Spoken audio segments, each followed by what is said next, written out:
Bonjour messieurs, vous écoutez Bonhomme le Talk. Tous les 15 jours, nous recevons un homme inspirant qui nous explique comment il vit sa masculinité. Ensemble, nous discutons de son expérience, des défis qu'il peut rencontrer en tant qu'homme dans sa vie quotidienne et de ses aspirations. Rejoignez-nous pour une discussion d'homme à homme, sans détour ni tabou.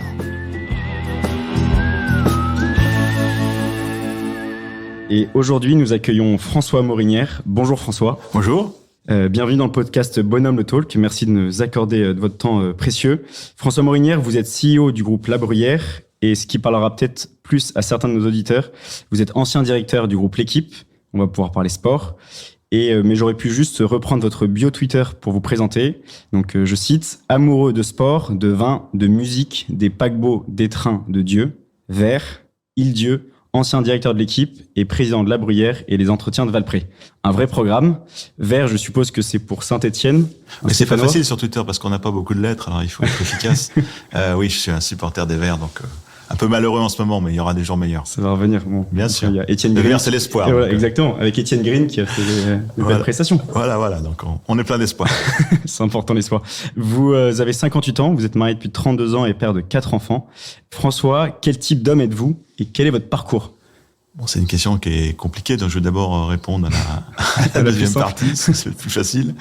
Mon parcours, c'est un parcours d'homme d'entreprise, donc avec des expériences variées qui se sont fait jour dans ma vie professionnelle. Donc j'ai eu la chance de pouvoir travailler dans des secteurs très différents. L'agrochimie, le sport, les médias, le vin, et maintenant, on va dire, peut-être plus les investissements. Donc voilà, c'est plusieurs vies qui se sont enchaînées et c'est un grand bonheur pour moi d'avoir pu avoir toutes ces expériences qui continuent. Quel homme je suis ? Je suis un homme plutôt tourné vers les autres, curieux, assez simple et bon vivant. Voilà. C'est une bonne définition. En toute modestie. Non, c'est des beaux qualificatifs pour un homme. On peut commencer par le sport, justement, c'est une partie quand même importante pour vous. Le sport, ça peut être un peu le paradis terrestre pour un gars aujourd'hui. Il y a toutes les notions qui peuvent parler à un mec, l'effort, la compétition, il y a un vainqueur, un vaincu. Il y a aussi un peu quand même une fraternité avec voilà, l'effort collectif, etc. Pour vous, le sportif, c'est un peu le nouveau gladiateur. C'est pour un homme aujourd'hui. Déjà, moi, effectivement, j'ai eu la chance de travailler dans le sport parce que le sport me passionne. Donc, travailler dans sa passion, c'est aussi une chance. C'est vrai que le sportif cumule beaucoup de qualités et peut connaître des moments de grâce assez exceptionnels. Donc, vous l'avez dit, le sens de l'effort, le courage, l'abnégation, la fraternité, le sens du collectif. Donc, c'est finalement, on va le dire peut-être ici, un cocktail de vertus qui sont belles, pas toujours faciles à accumuler et à vivre dans le temps. Donc, je parle du sportif de haut niveau. Hein. Oui. C'est une situation complexe. Je reprendrai les mots du président Sarkozy, qui, quand il était venu à l'équipe, disait que les sportifs de haut niveau, c'est comme du cristal. C'est vrai que c'est fragile, ça se règle au millimètre, et donc il y a aussi cette partie peut-être moins visible du sportif, qui est aussi sa fragilité et l'attention qu'il doit avoir en lui pour pouvoir atteindre la performance exceptionnelle qui va couronner sa carrière. Et donc ça fait aussi partie de l'enjeu et de ce qu'il vit. Donc ce n'est pas que des choses, je dirais, positives ou évidentes, c'est aussi des choses plus intérieures, des fois plus complexes à gérer pour encore une fois arriver à la performance. De manière plus générale, le sport, c'est le symbole de la fraternité. Pourquoi ? Parce qu'en fait, quand les Jeux Olympiques ont été créés en 776 avant Jésus-Christ, c'était une façon d'organiser des compétitions entre les hommes, entre guillemets, relativement non violentes et avec des règles, parce que il y a toujours eu des combats, des confrontations, mais c'est souvent été, et c'est d'ailleurs toujours malheureusement aussi sanglant et en dépit de règles communes. Donc c'était d'abord la canalisation de la violence de l'homme pour pouvoir se mesurer à l'autre de manière non sanglante, non belliqueuse, en respectant des règles communes. Et c'était, à l'époque, un grand progrès pour l'homme. Bien avant, je dirais, les valeurs évangéliques, qui après, bien sûr, s'inspirent de tout ça, mais c'était déjà un moment un peu précurseur dans le rapport des hommes entre eux. Ouais, c'est là où le sport est pas juste une dimension personnelle d'effort, développement personnel ou de santé physique ou autre.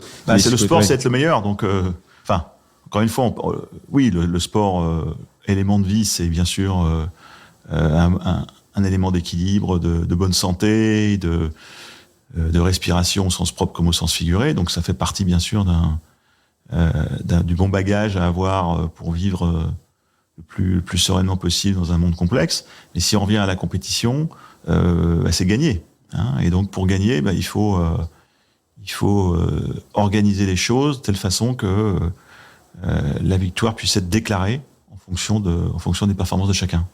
Oui. Et vous avez été du coup dans le sport, vous l'avez vu de près, vous êtes même encore, si je ne me trompe pas, à l'Académie des sports, vous êtes aussi dans le comité d'audit du comité d'organisation des JO 2024 en France. Ça dit quelque chose de notre société aussi, le sport, enfin, c'est un élément fédérateur, les stades sont des éléments de socialisation assez incroyables. Bien sûr, le sport a pris une place prépondérante, peut-être parce que d'autres choses ont disparu ou sont moins présentes. Donc, par la force de sa médiatisation, encore une fois, le sport a pris une place considérable.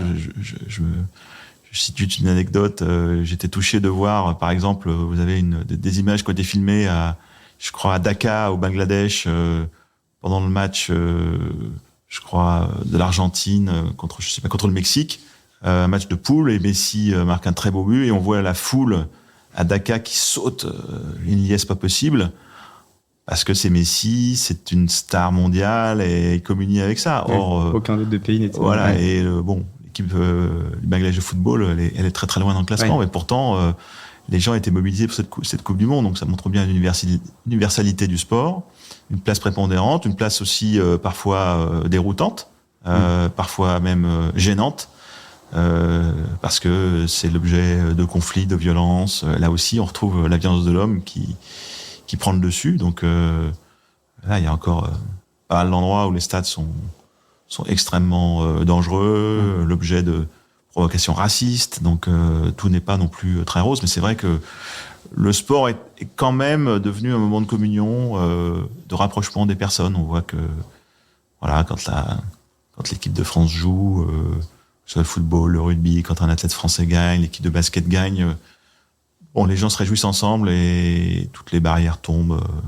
Et en ce moment, vu la tension dans la société, c'est vrai que c'est très appréciable qu'il y ait cet espace de convivialité sans calcul et qui fait du bien. Donc, en ce sens, le sport est aussi un bon médicament pour apaiser un peu quand même les tensions de notre société. Oui, c'est un des rares lieux qui permet un peu encore cette unité aujourd'hui. À la tête de l'équipe pendant pas mal d'années, est-ce que vous avez quelques grands moments à nous raconter qui vous ont marqué? J'aurais dit tout à l'heure que c'est vous qui aviez un peu soumis l'idée de remettre un ballon d'or à Pelé. Ça a dû être quand même un moment assez fort. Donc, c'est vrai que j'ai eu la chance de pouvoir côtoyer un certain nombre de champions dans ce métier, même si c'était pas mon rôle premier. C'était d'abord à mes journalistes vivre et de suivre les champions. C'est pas le rôle du directeur, mais par courtoisie et respect pour eux, bien sûr, on les recevait avec beaucoup d'égards. Donc j'étais un peu l'ambassadeur du journal dans ces conditions-là.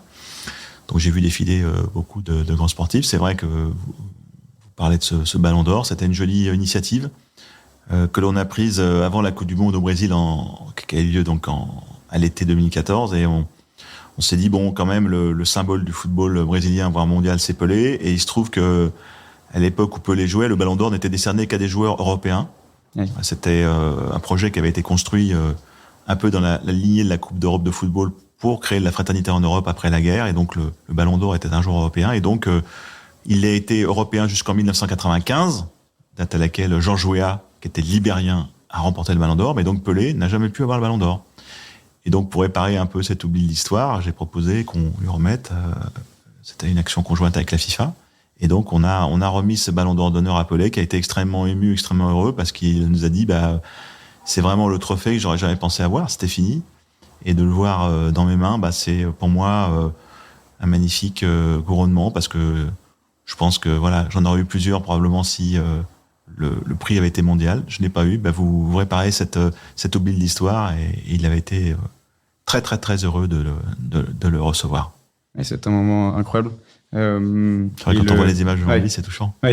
Et c'était en 2012. C'était en janvier 2014. C'était avant la Coupe du Monde. Oui, juste avant, pardon. Voilà, juste avant la Coupe du Monde du Brésil. Et excellent. Et je reviens juste avant, on parlait de ce côté un peu sport, lieu d'unité, de communion. Vous avez voulu aussi le rendre vraiment accessible avec. C'est sous votre mandat à la direction d'équipe qu'il y a eu une chaîne.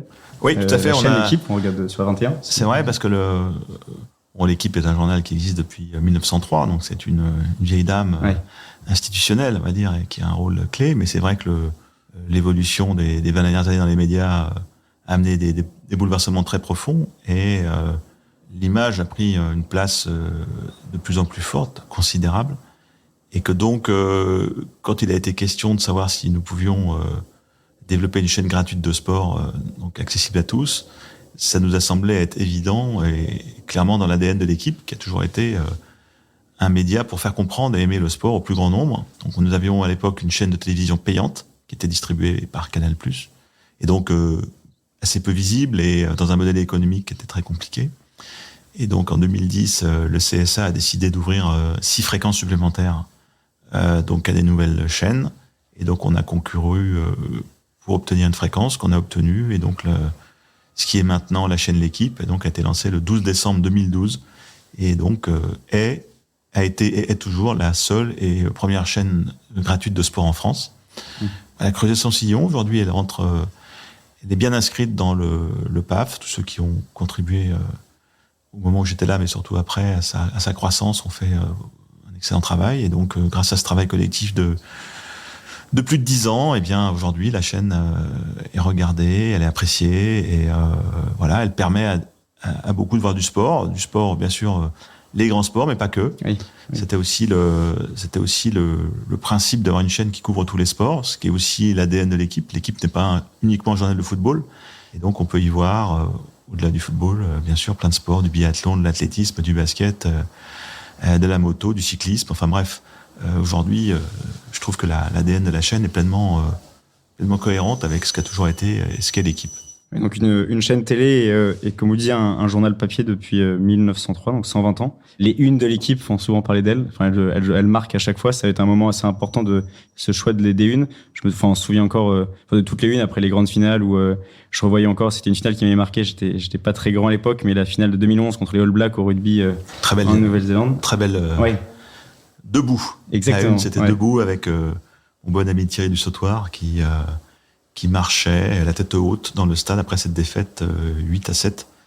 Et une défaite plus qu'honorable. Et je me souviens qu'il est venu au journal après cette défaite. On lui a remis la une encadrée. Il était très heureux de cette une. Ouais. Il l'a gardée, bien sûr, il l'a toujours. Ouais, c'est un peu un élément phare de l'équipe qui est... Oui, c'est vrai que c'est là aussi, au fil des décennies... La une était différente. C'est vraiment dans les années 90-2000 qu'il y a eu un tournant. Avant, la une était souvent très... années 80. Avant, elle était plutôt chargée. Il y avait beaucoup d'informations sur la une. Il y avait beaucoup d'articles, de têtes d'articles, de chapeaux. Donc, il y avait parfois un grand titre, mais c'était surtout très varié. Et puis, la une a évolué pour devenir, avec le jeu de l'iconographie et de la photo, pour envoyer un message souvent très fort. Et donc c'est devenu effectivement souvent un objet mythique, puisque elle imprime, elle fait mémoire d'un moment exceptionnel de l'histoire du sport. Oui, on est tous, on a tous en tête. Voilà, je pense que chacun a ses petites madeleines en tête avec les unes de l'équipe. Et pour finir un peu sur le sport, juste quelques petites questions rapides. François, si vous deviez garder qu'un seul sport aujourd'hui, lequel ça serait ? Si je gardais qu'un seul sport, ça serait probablement le rugby. Je suis heureux. Ce serait probablement le rugby, mais choix difficile avec le football, parce que quand même, mon enfance et ma culture initiale est quand même plus celle du football.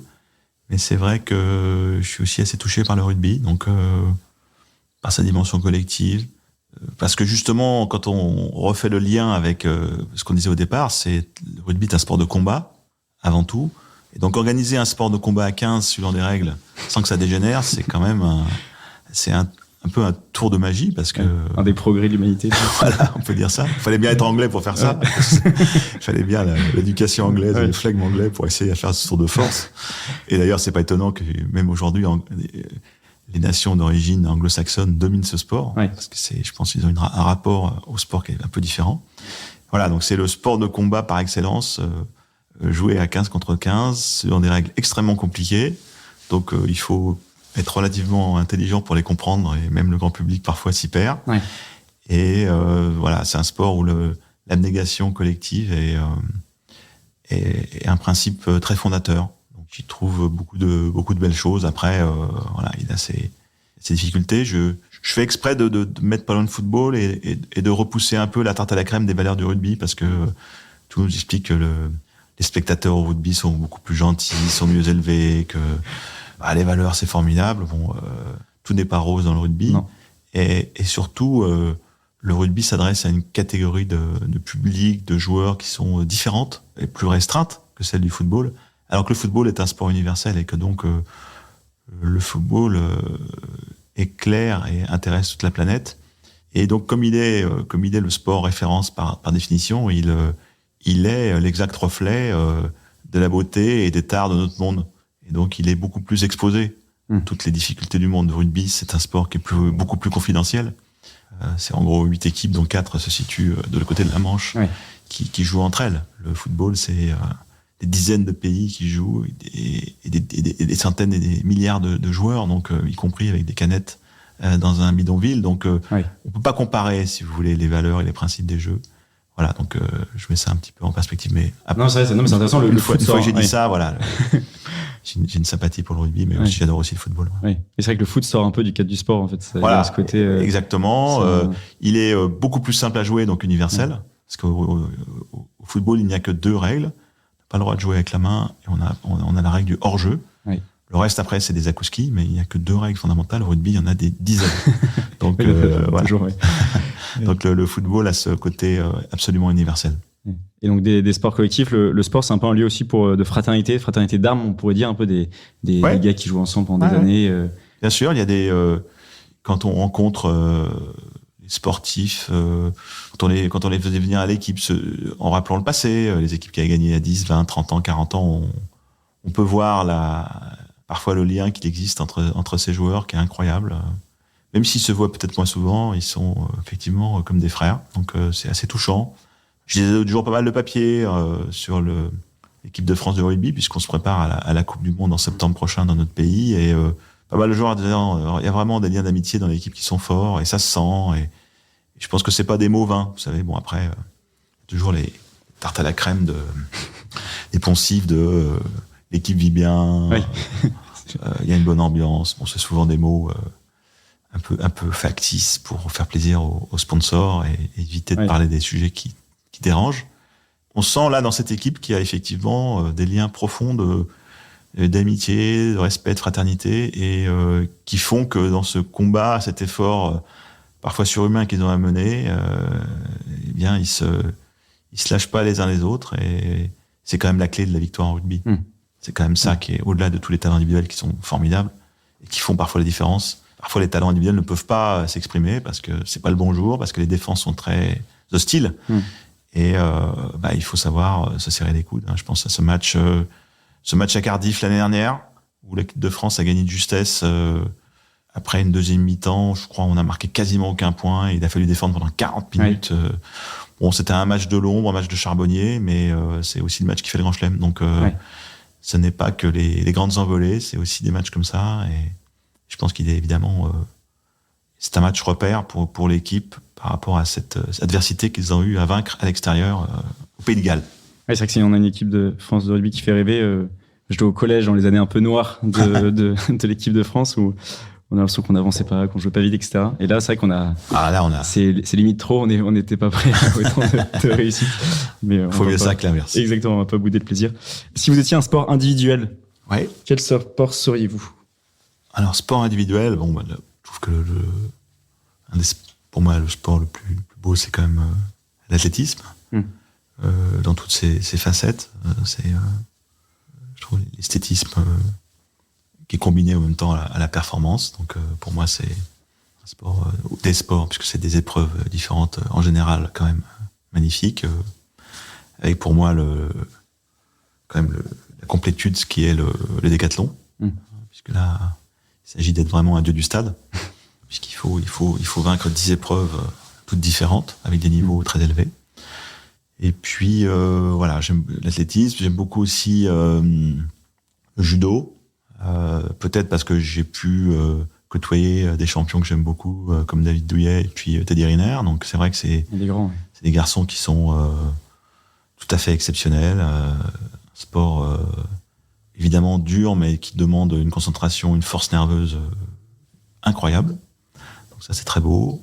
Et puis j'aime beaucoup aussi le tennis, parce qu'il y a une grâce, je trouve, dans le jeu de tennis qui est magnifique. Et puis on va terminer une période incroyable de l'histoire du tennis avec 2 puis 3 champions hors du temps que sont Nadal, Federer et Djokovic. Et je ne sais pas si on reverra dans les 100 ans qui viennent un tel niveau d'empoignade et de compétition. Donc forcément, quand on a la chance de vivre pendant cette période-là, on est marqué par ces matchs tous plus invraisemblables les uns que les autres. Donc voilà, je pense que c'est un peu la fin. Mais forcément, moi, ça m'a marqué dans ma vie à la fois ma vie normale et ma vie de patron de l'équipe. Oui. Et si vous étiez un entraîneur? Un entraîneur. Écoutez, je trouve que moi, je suis assez proche et de Fabien Galtier et Didier Deschamps, qui sont des caractères très différents. Oui. Des personnes que j'aime beaucoup. J'ai eu la chance de connaître l'équipe et avec qui je suis resté ami. Voilà, on a deux grands patrons d'équipe, de grandes équipes nationales. Donc, j'aime beaucoup Didier Deschamps, qui est un garçon qui a les pieds sur terre, qui est extrêmement méticuleux, organisé, travailleur, extrêmement réfléchi.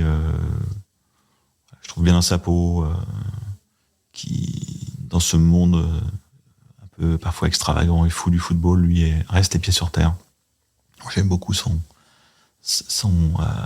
dans l'intérieur, je dirais, pour mener son équipe. Et donc, du coup, je pense il s'est entraîné. Et puis, Fabien, c'est un autre tempérament. C'est un homme très exigeant et qui a une intelligence du jeu qui est exceptionnelle. Ouais. Alors, qui parfois se bat avec lui-même pour faire passer les messages, pour expliciter ce qu'il a compris lui et ce qu'il veut faire. C'est pas toujours facile, mais il a une clairvoyance du jeu qui est incroyable. Et donc, voilà, donc je pense qu'on a à la tête de grandes équipes de personnes fortes. Après, on a globalement un moment où les 5 équipes collectives françaises, que sont donc football, rugby, basket, handball et volleyball, sont quasiment au sommet. Médaille d'or, finale des Jeux Olympiques, donc Grand Chelem, et j'espère la victoire en octobre 2023 en rugby. Donc c'est quand même là aussi un moment assez unique dans l'histoire du sport français. Oui, c'est incroyable. Et si vous avez pu jouer un grand match de l'histoire du sport français, j'aurais joué forcément la finale Saint-Étienne-Bayern en 1976, parce que j'étais encore un peu trop jeune pour entrer sur le terrain, mais j'aurais eu 3 ans de plus. Rocheteau avait 17 ans ou 18 ans, donc j'aurais pu remplacer Rocheteau. Non, bien sûr, c'est ce match que j'aurais voulu jouer, parce que c'est un match qui te laissait des regrets éternels. Et voilà, on aurait voulu être avec eux pour essayer de renverser cet incroyable sort qui s'est ligué contre nous. Donc, voilà. Et puis probablement le match France All Black, le demi-finale 99 à Twickenham, où voilà, il s'est passé un moment incroyable d'euphorie collective. Et je pense que ceux qui étaient sur le terrain à ce moment-là ont vécu, je pense, une expérience unique. Ouais. Et Fabien me disait qu'à la fin du match, tout le monde pleurait tellement il y avait d'émotions. C'était un truc incroyable, quoi. Ah oui. Voilà. Oui. Bon, j'oublie pas non plus le France-Allemagne de 82. Voilà, cette défaite incroyable au penalty. Michel Platini me disait que là aussi tout le monde pleurait dans le vestiaire. Les gens n'arrivaient pas à reprendre la parole après le match. Oui. Michel Hidalgo n'arrivait pas à consoler les joueurs. Tout le monde était dans un état d'effondrement à la fois physique et moral incroyable. Il a fallu plusieurs heures pour que les gens reprennent leur souffle, tellement ils avaient été marqués par ce match. Donc voilà, donc ça a été aussi évidemment un moment d'histoire du sport tricolore exceptionnel. Ouais. Trois beaux matchs. Vous parlez de Saint-Etienne, Bayern. Donc si je vous demande quel stade seriez-vous, je crois que j'ai la réponse. Je serais Geoffroy Guichard, le plus beau stade du monde. Le Chaudron. Bien sûr. Et la dernière question sport, quel joueur? Ça, c'est une grosse question, parce qu'il y en a plein. Mais ça, c'est pas facile. Un joueur. Je pense que je serais Johan Cruyff, quand même. Oui. Parce que... Alors là, je suis désolé, il va falloir Ma culture sportive. Johan Cruyff, donc c'est le capitaine de l'Ajax, 3 fois vainqueur de la Coupe d'Europe. Ok, wow. Double finaliste de la Coupe du Monde, 74-78. Donc un joueur hors norme, un meneur de jeu, buteur, mais surtout d'une élégance magnifique, qui regardait toujours, il jouait toujours la tête haute et qui a enchanté le public des années 70, qui est malheureusement mort il y a quelques années d'un cancer des poumons parce qu'il fumait beaucoup.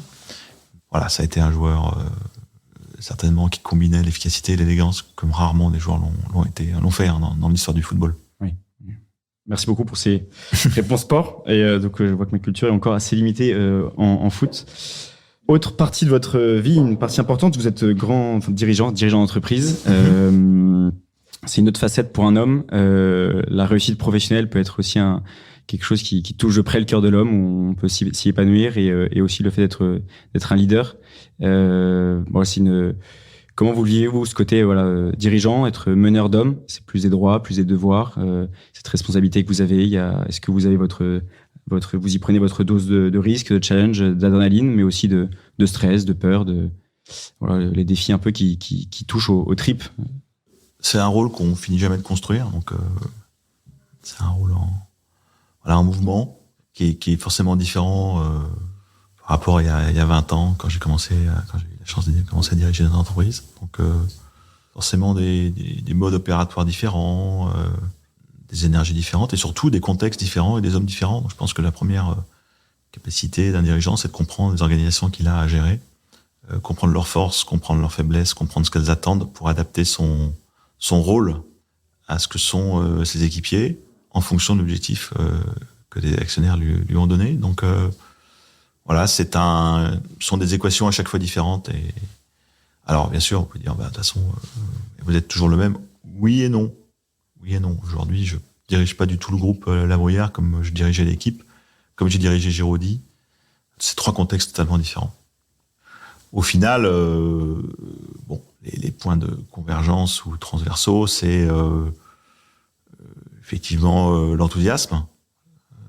C'est-à-dire, je vous rappelle que le mot enthousiasme vient du grec, et théos, c'est Dieu, donc l'enthousiasme, c'est celui qui a Dieu en lui. Donc oui, enthousiasme, énergie pour diriger. C'est certain que en tout cas moi, c'est pas l'adrénaline, mais c'est la motivation, c'est le point central, l'intérêt pour l'autre.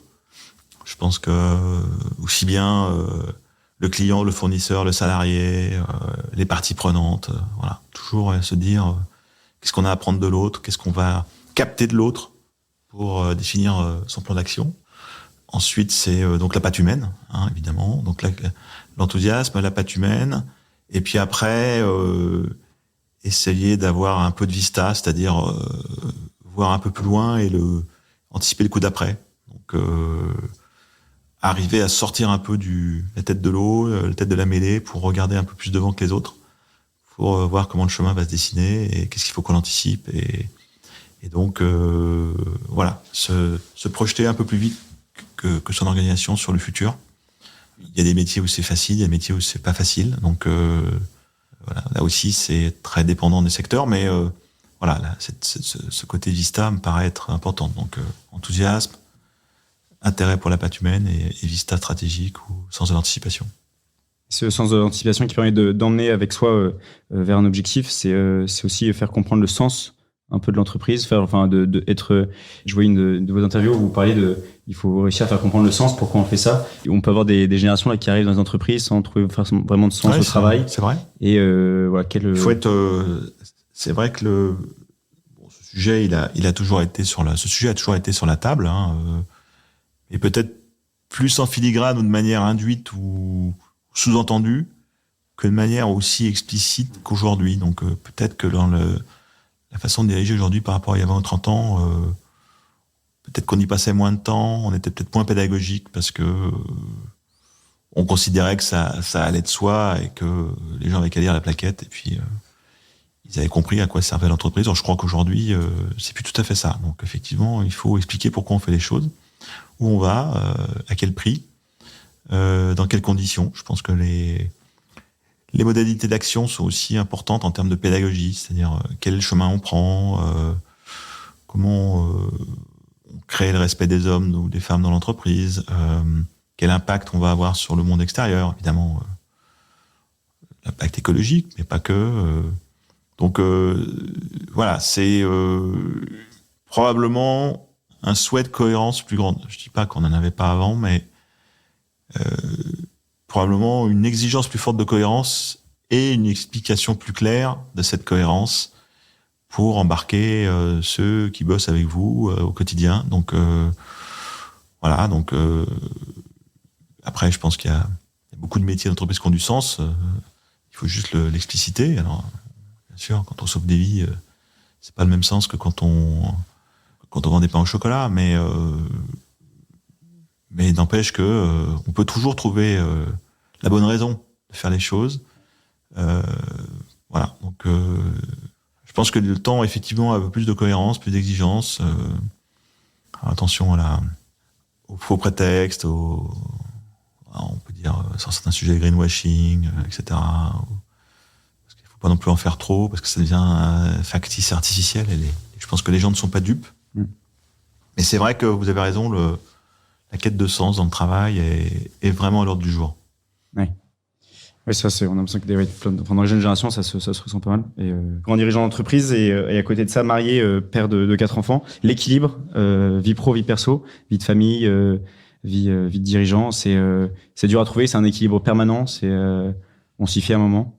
C'est un équilibre instable, donc parce que l'intensité du travail est pas la même, parce que les enjeux de la famille sont pas les mêmes au même moment, donc ça demande effectivement une sensibilité, ou en tout cas une attention qui est pas toujours évidente d'avoir, parce qu'on peut être dans un tunnel, on peut être embarqué dans un moment professionnel très fort, et donc du coup on est exalté et on en oublie un peu le reste. Donc voilà, ça se construit dans le temps. Je pense que chacun peut comprendre qu'il y a comme on dit, des coups de bourre, des moments de tension, d'exigence très très fort, et puis après, heureusement, il peut y avoir des périodes plus calmes. Donc je pense que justement, ce qu'il faut, c'est s'assurer que après ces temps de forts, il y a des moments de récupération, y compris avec la famille. Donc c'est ce que j'ai essayé de faire. Voilà, il faut regarder les choses avec un peu avec l'échelle du temps, pour voir si au final, j'aime pas le mot, mais si les choses se compensent, ou en tout cas elles s'équilibrent. Voilà. Donc c'est pas toujours facile. Oui. On n'est pas toujours maître du jeu en plus. Donc, c'est vrai. on peut vous demander des exigences à des moments qui sont trop fortes, donc c'est pas facile. Donc on voit bien en ce moment parfois la fragilité psychologique des salariés, parce qu'ils n'arrivent pas à écoper ce qu'on leur demande de faire, et ils finissent par perdre pied, quoi. Donc c'est pas un petit sujet. Oui, ça c'est dirigeant, c'est aussi la responsabilité de l'entreprise, mais avant tout des gens je pense que l'exemple vient du haut, et que parfois, l'exemple est pas très bon, quoi. Oui. Et Marie, 32 ans, le mariage, vous conseillez, c'est la joie de l'homme, c'est une joie parfaite, c'est une vocation. Donc après, je pense qu'il faut discerner chacun ce qu'est son bon chemin. C'est un choix qui est fait à un moment, qui est un choix parfois pas simple, parce que on n'imagine pas ce que la vie va réserver, et donc c'est un choix. C'est pas un choix aveugle, mais c'est un choix de confiance. Donc voilà, mais il y a plein de vocations autres que le mariage. Et voilà, il faut respecter les chemins de chacun. Tout à fait. Et vous avez vécu une épreuve douloureuse en famille avec la mort de votre fille Sophie au JMJ. Ouais, ça va faire 10 ans cette année. 10 ans au mois de juillet. C'est en tant que père, c'est une épreuve. Enfin, je sais même pas si le mot est assez fort, mais c'est. Ouais, c'est une épreuve assez impensable en fait. Ouais. Tellement impensable qu'en fait, il n'y a pas le mot dans la langue française pour définir un parent qui perd un enfant. Il n'y a pas de mot. Ah oui. Quand un enfant perd ses parents, il est orphelin, mais dans l'autre sens, ça n'existe pas. Donc, à la limite, c'est mieux comme ça, peut-être. Donc voilà, une épreuve, un moment où tout bascule, et puis après, petit à petit, le temps de la reconstruction. Dans mon cas, bien sûr, la force de la famille, de mon épouse, de mes enfants, parce qu'il faut s'occuper de ceux qui sont encore là, et qui, eux, vont bien et qui demandent qu'à avancer sur le chemin de la vie. L'appui des amis.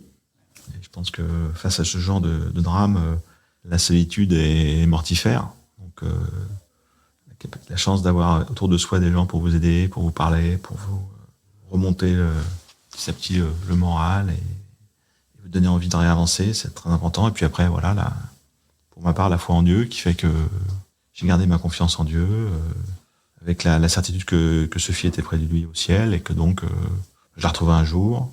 Dieu m'a envoyé cette épreuve, mais m'a envoyé aussi les moyens de la surmonter. Et donc voilà, ça fait partie de mon histoire. Et aujourd'hui, écoutez, globalement, on va bien et on est toujours debout. Donc on a ça avec nous, mais on avance quand même sur le chemin de la vie.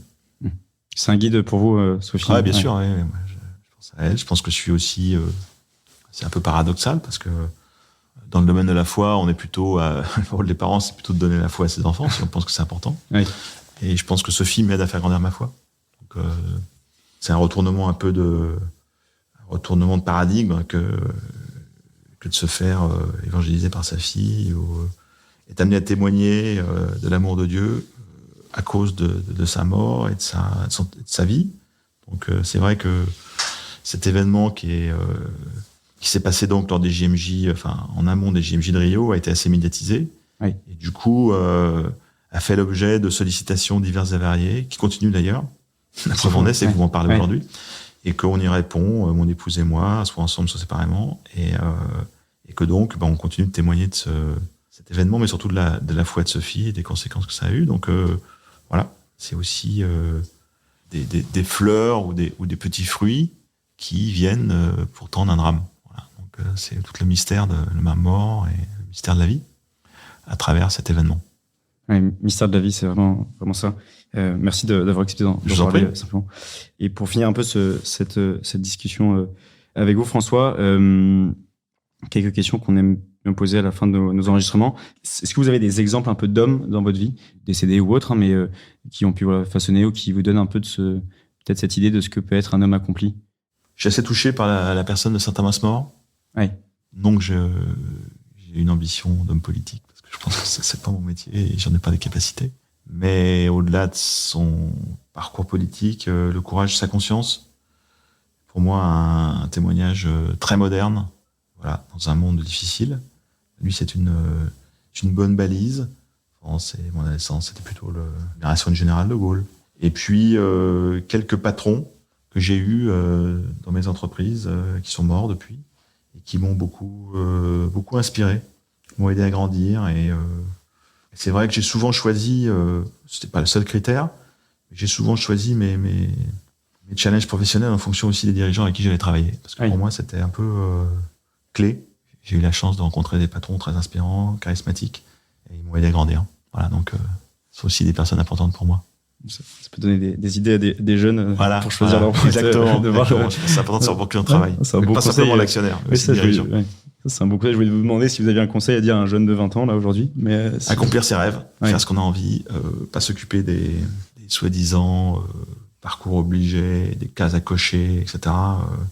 Voilà. Prendre du plaisir, aller vers ce à quoi on se sent attiré, suivre ses envies profondes, pas forcément toujours avoir un rôle de composition pour se dire non, mais il faut d'abord que je fasse ça, puis après je ferai ça, parce que mon CV, mon truc, il faut que je cumule ces expériences. Non, je pense qu'aujourd'hui, il faut aller là, on a envie de bosser, là on a envie de s'accomplir sans réserve. Voilà, donc aller vers ses rêves et ses envies. C'est bien noté, messieurs, j'espère. Et juste pour finir, pour résumer un peu tout ça, grosse question, mais qu'est-ce qu'un homme pour vous? Qu'est-ce qu'un homme pour moi? C'est une créature de Dieu qui est sur terre pour faire grandir le royaume de Dieu. Voilà. Simple, efficace. Très bien. Rien à rajouter. Non, c'est bon. Trop bien. Et c'est tout pour cet épisode. Merci beaucoup de François. vos questions et de cet échange très sympathique. C'était vraiment chouette. Un grand merci d'avoir été aussi simple avec nous. Messieurs, c'est la fin de ce podcast. Abonnez-vous au podcast Bonhomme le Talk et mettez bien une bonne note pour faire booster les contenus sur les plateformes d'écoute. Et on se retrouve dans 15 jours avec une nouvelle émission. D'ici là, bonne navigation, messieurs, dans vos propres vies. Tenez bon la barre et bon vent.